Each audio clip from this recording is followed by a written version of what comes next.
YouTube, how's it going? Welcome back to the channel. Today, guys, we'll be talking about the 3 decks that you can use with the Horus engine. Now, this may not be the only 3 decks that you can use the engine on, but this is one of my 3 choices that you can just splash the engine with. Anyways, I would test the engine out once it's going to be released to Master Duel because I really want to bring back one specific deck to revive or something.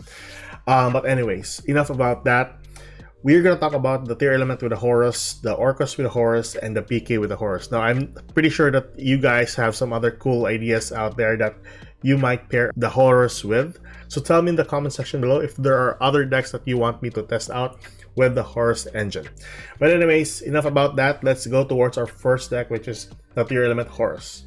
Alright, so for our tier element Horus, we have here the 2 copies of King Sarcophagus. We are running 2 because if ever one will be sent to the graveyard, there's still 1 extra that you can search out with a copy of Mseti. The best thing about the Mseti is you can just send cards to the graveyard and then get a copy of the Kings, plus you draw 1 card. If ever you have like 1 copy of Mseti, basically you still have an advantage to bring out with the 1 draw. This is basically my same build that I was using for Master Duel. I just mixed a couple of Horus cards here, which is only the Mseti, a copy of Happy, and the 2 copies of Kings. The Dimotep, I'm not sure if I would like to run that here because I don't want to exceed more than 43 cards. Same staples, 2 Cold Buys, Ash, Maxi, board breakers like Super Poly, Triple Tactics are all here. I am not even running a copy of Wraith Soth here, which is a field spell for the Kashtiras. It would be pretty nice though.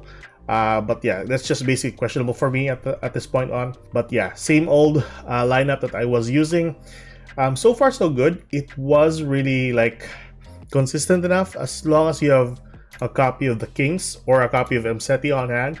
Basically just summon the 2 level 8s to the field to go into a copy of the Zombie Vampire. If you are running the Horus engine here, you'll always have the Zombie Vampire accessible for you so that you can just send the monsters to the graveyard and then spell summon the ones that you practically need. I think this is one of the most OPS cards out there, and if you don't have like good targets on your side, you can just target the ones in your opponent's side as well. So pretty insane, and it's just a rank 8. You can also go with a copy of number 90, which is a Monster Renegade. That's pretty cool as well. But yeah, same cards that I've been using for Master Duel. I just added the Horus monsters with it so that it will be somewhat or a little bit better. But yeah, that is tier elements for you guys. I'm not sure if I would run the second copy of Grief here, but Grief is kind of nice though. There are some times that I actually won with a copy of Grief. Just send out a copy of Kashtira or tier element Kashtira to the graveyard afterwards. Extra deck, we are running 1 copy of SP Little Knight because we got the word that we will have SP Little Knight within the month or so. Extra deck, same old as ones that I have in Master Duel. Super Poly targets like Garura, copy of Mud Dragon, and then targets for your fusion summoning is a copy of El Shaddol Winda. I think that's basically it. Graph as well, really good target. So yeah, that is your tier elements and Horus. Let's go towards our next deck, which is the Orcus. Okay, so here we are with our Orcus deck and Horus engine. So right off the bat, we're running 3 copies of Mseti, 1 Happy, 1 copy of Dimotep. I think the Dimotep is okay here. I could run a copy of Armageddon Knight or a copy of Dark Grepher, but I have some, it's much better to have this on the field just to bring out more damage or beatdown capability. 3 copies of your King Sarcophagus, really good card as well, dumping all of the Orcus cards to the graveyard for their own effects. And yeah, I'm not sure if I would like to run a 3rd copy of Girso. I don't want to exceed 40 cards here, but yeah, who knows? This might actually change once the Horus cards will be added into Master Duel. Maybe I would run a 3rd copy, or I could just cut off a copy of Snow Rabbit here and then run a 3rd copy of Girso. This is still a really good card to go first though. But anyways, 3 Harp Horrors, 1 copy of Symbol Skeleton, 1 copy of World Wand, typical stuff for the Orcus deck.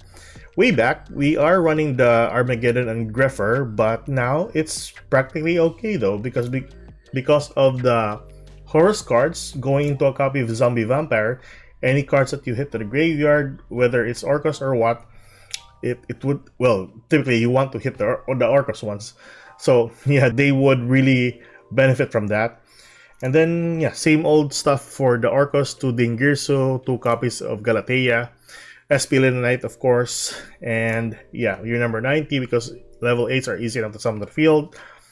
Coach King, additional 3 card draw if ever you have 3 cards on the field that are level 8. And yeah, that's basically it. I think this is one of the best versions out there with the Orcus. I think every deck that floats would benefit greatly for the Horus archetype or for the Horus as an engine. So yeah, that is Orcus for you guys. Let's go towards our last deck, which is Phantom Knights. Okay, so Phantom Knights. I've been playing Phantom Knights for quite some time in Master Duel. And yeah, it always like goes down into like somewhat bricky cards. Phantom Knights are kind of bricky if you don't really have the right cards on hand. And even if you draw into a couple of Phantom Knight monsters during your starting hand without any like dumping capability, then basically it's pretty hard for you to actually win the game right there. But with the new Horus, it's easy enough because all of the Phantom Knight monsters, even the trap cards, float. So, oh yeah, I'm not sure if I would run a third copy of Fogblade. I'm not even running the Shade Burgundy in here, which is kind of good. Additional monster that I can summon to the field. This one here. So, yeah, maybe I'll remove a copy of the Knight's Wings and then go into a copy of the Shade Burgundy, or remove this and then go for the third copy of Fogblade, which is kind of good though. That negate the effect and then it cannot attack is pretty good with this deck. Drulin Lockbird or a copy of Snow Rabbit will be some good choices there. Very straightforward. The ability of the Horus to dump a copy of your Water Enchantress to the graveyard and then search out a copy of King's Sarcophagus, then, you know, and start dumping level 8s to the graveyard, and then special summon them to the field for a copy of Zombie Vampire. Any Phantom Knight monsters you dump to the graveyard would actually benefit you from there on end. Go into a copy of Cherubini, of course, that's one other choice there. And then prepare your board if you're going first. If you're going second, OTK is always going to be relevant as long as you have a copy of Arc Rebellion on the field, plus any little force. Or you can also go with the number 100, Numeran Dragon, if ever you wish to. Just cut off some of the cards here, possibly a copy of Unicorn or a copy of Link Spider or IB Masquerena. But IB Masquerena is kind of good though. It's either one of those choices there. I do want to settle with one copy of Liviar because I want to spell summon my Phantom Knights monsters from the Banish Pile. So it's either one of those. Oh yeah, 2 copies of Imperial Tomb. I just want to settle with 2 copies here because if ever you join this is still a really good 1-card starter for your Horus into a copy of your Zombie Vampire. So that's pretty good. We're just running with 1 board breaker here, so I'm not sure if this would be somewhat good for a deck. We're already exceeding 40 cards here, so yeah, questions there that I really want to answer if ever that would be the case. But anyways, the deck looks good, the ratios looks good. Maybe running 2 copies of this might be better. But yeah, the search out a spell trap card for Phantom Knights is kind of good. I do want these trap cards here easily. So yeah, it's either one of those choices there.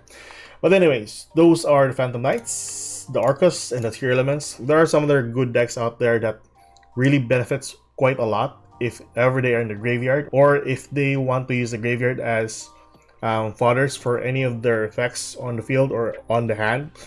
There is one deck that I really want to bring back, of course, and that is the Chaos Synchro. The new Horus engine would actually benefit it quite a lot because Mseti is a dark monster. It's just a matter of how I build the deck from there on end. But anyways, that's one feat that I really want to try out once it's going to be released into Master Duel. But I'm still testing that one out here in YugiOh Omega. Also, I've been talking with one guy from the comment section with one of my videos.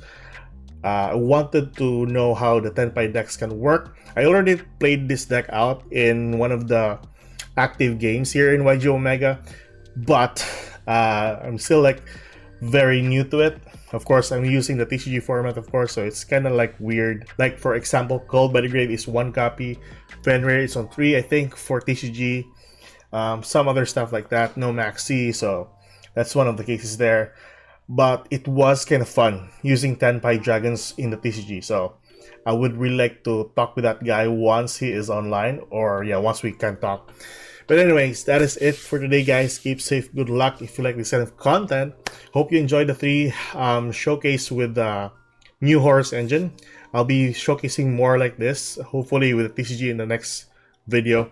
Anyways, that is it for today. Keep safe, good luck. If you like this kind of content, like and subscribe. I'll see you guys in the next video. Goodbye.